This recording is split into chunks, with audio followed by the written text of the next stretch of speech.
I will confess thee, O Lord, with my whole heart. I will tell of all thy wonders. I will be glad and rejoice in thee. I will chant unto thy name, O Most High. When mine enemy be turned back, they shall grow weak and shall perish before thy face. For thou hast maintained my judgment and my cause. Thou hast sat upon a throne, O thou that judgest righteousness. Thou hast rebuked the heathen, and the ungodly man hath perished. His name thou hast blotted out forever, and unto ages of ages. The swords of the enemy have utterly failed, and his cities thou hast destroyed. The remembrance of him hath perished with a resounding noise, but the Lord forever abideth.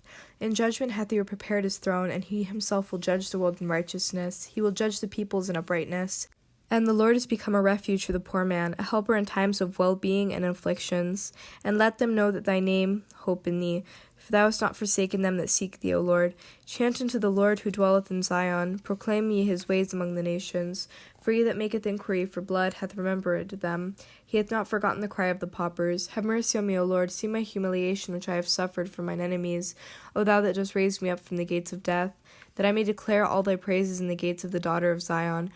We will rejoice in thy salvation. The heathen are ensnared in the destruction which they have wrought.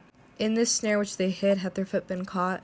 The Lord is known by the judgments which he executeth. In the works of his own hands hath the sinner been caught. Let sinners be turned away into Hades, yea, all the nations that are forgetful of God. For the poor man shall not be forgotten to the end. The patience of the paupers shall not perish forever. Arise, O Lord, let not man prevail. Let the nations be judged before thee. O Lord, set a lawgiver over them. Let the heathen know that they are but men. Why, O Lord, hast thou gone to stand afar off? Why dost thou overlook us in times of well-being and in afflictions?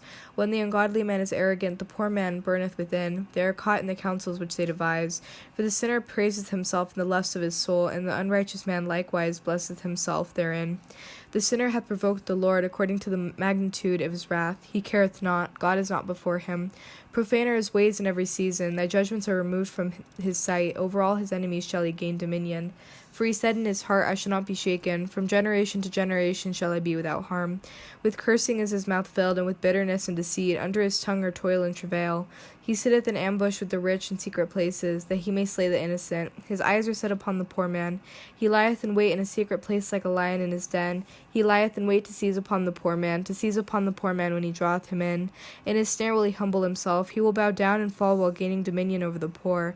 For he said in his heart, God hath forgotten. He hath turned away his face, that he might not see unto the end.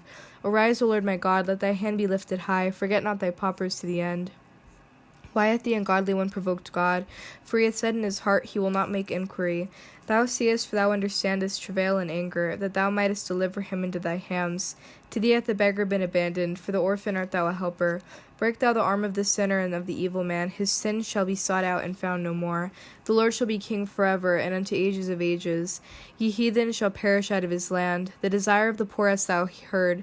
O Lord, to the preparation of their heart hath thine ear been attentive, to judge the orphan and the humble, that man may no more presume to be haughty upon the earth.